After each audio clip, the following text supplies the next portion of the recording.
मुश्किलात बहुत ज्यादा हैं उस्मा, चैलेंजेस हैं। अपोजिशन की बात कीजिए, तगड़ी अपोजिशन है। फिर कल हमने वज़ीर-ए-आज़म की बात की, वज़ीर-ए-आज़म ने कहा कि मैं एआई यानी आईटी सेक्टर को प्रमोट करूंगा। मरियम नवाज साहबा ने भी यही बात की। लेकिन क्या वज़ीर-ए-आज़म साहब जो आने वाले हैं, मरियम नवाज साहबा, ये दोनों भूल गए कि पाकिस्तान में 20 दिनों से एक्स जो है वो गायब है। एक्स तो वैसे ही जिंदगी से गायब हो जाए बड़ी मुश्किल से मिलती है, लेकिन ये एक्स डाउन हो चुका है। ट्विटर की बात कर रहा हूं। जी, बहुत शुक्रिया आपने मुझे इनवाइट किया। और वाक़ई अगर हम चाहते हैं कि टेक सेंटर्स लगें पाकिस्तान में और आईटी को फ़रोग़ मिले, तो हमें ये बिल्कुल यकीनी बनाना पड़ेगा कि सिस्टम्स जो हैं हमारे मुल्क में, वो एक स्मूथ तरीके से चलें और उनमें कोई रुकावटें पैदा ना की जाएँ। क्योंकि आपको पता है इंटरनेशनल टेक कंपनीज़ जो हैं, वो तो इन्वेस्टमेंट के पॉइंट ऑफ व्यू से वो देखती हैं कि भई कितनी आप में स्टेबिलिटी है एक मुल्क में। अगर हम जाएँगे तो हमारी इन्वेस्टमेंट सही रहेगी कि नहीं रहेगी। तो मेरे ख़्याल में बाकी सारे जो हमारे सोशल मीडिया के जो प्लेटफ़ॉर्म्स हैं, वो तो बिल्कुल सही चल रहे हैं। उसमें फ़ेसबुक है, उसमें इंस्टाग्राम है, उसमें टिकटॉक है, सब कुछ चल रहा है।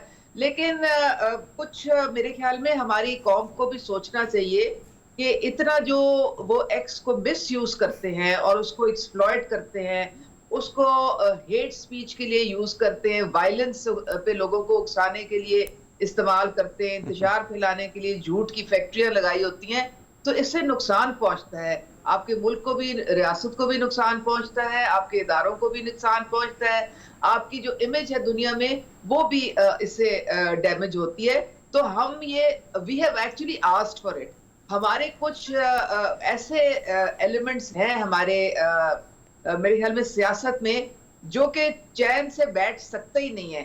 उनको हर हालत में अपने मुल्क को बदनाम करना है पूरी दुनिया में, तो इसकी भी इजाजत नहीं दी जा उस्मा, माजरत सकती है। के तो मेरे साथ, ख्याल एक तो में आप बात कर रही हैं कि इन्वेस्टर को लाना है, आईटी सेक्टर को प्रमोट करना है, दूसरी जानिब आप ये बात कर रही हैं कि अवाम इंतशार फैलाने की कोशिश कर रही है एक्स पर।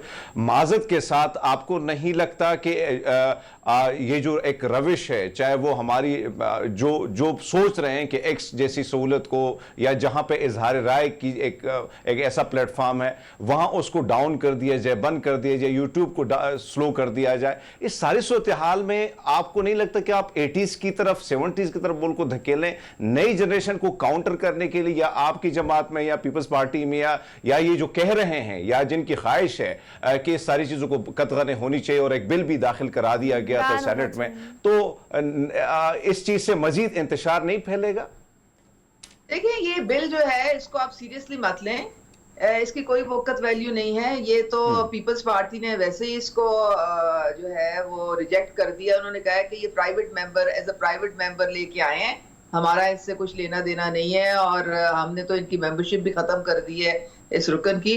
तो वो तो मेरे ख्याल में वैसे पहले फुर्सत में ही वो आउट द विंडो जाएगा, क्योंकि उसका सर पैर बिल्कुल नहीं बनता है। इसलिए उससे उसके लिए आप तशवीश ना करें बिल्कुल। लेकिन मैं देखिए, मेरा नुक्ता आप समझने की कोशिश करें। जब आपकी रियासत को एक इतना शदीद आप नुकसान पहुंचाने की कोशिश करते हैं, आप देखें फेक न्यूज़ और जो झूठ का की फैक्ट्रियाँ लगी हुई हैं, इससे हमारी सोसाइटी बिखर रही है। इतना बुरा इसका इम्पैक्ट आ रहा है कि आप इसका अंदाज़ा नहीं लगा सकते हैं।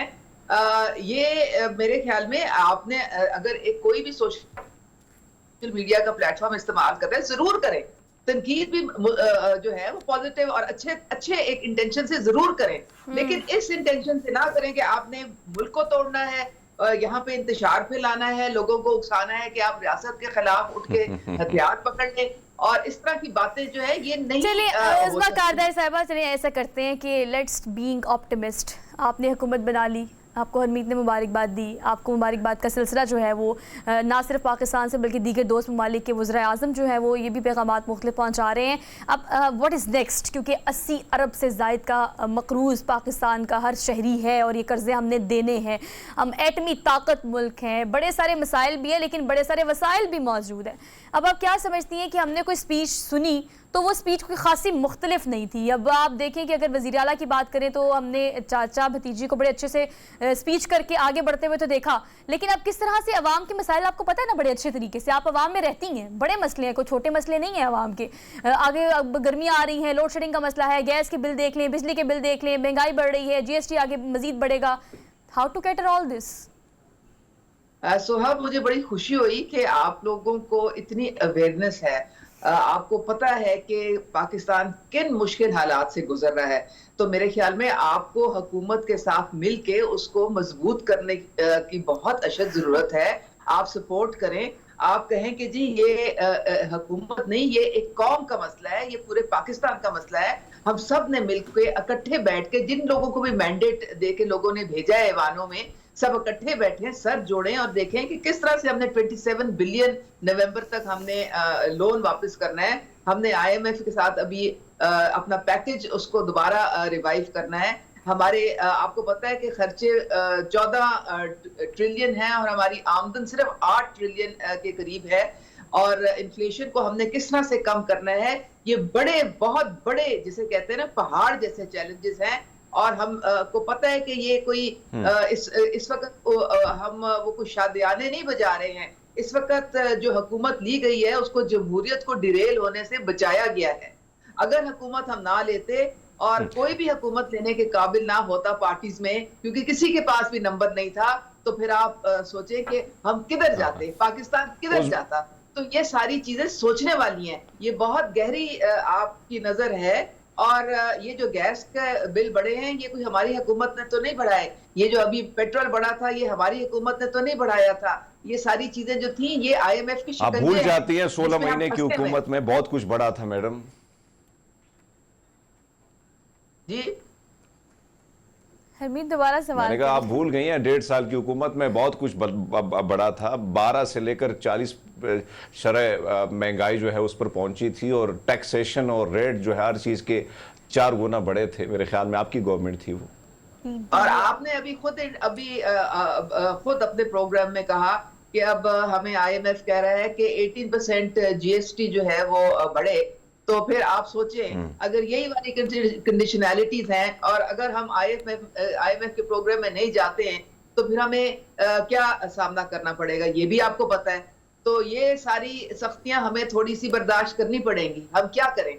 हम देखें ना, जब तक कि हम खुद अपनी वेल्थ क्रिएशन नहीं करेंगे, खुद हम अपनी इंडस्ट्रियल बेस नहीं बढ़ाएंगे, अपनी टैक्स बेस को ब्रॉडन नहीं करेंगे, इन सब चीजों में टाइम लगता है, और टाइम ही तो हमारे पास नहीं है। आगे लेट कर दिए तमाम तर इंतखाबात। व्यूअर्स, साहिबा, थैंक यू सो मच।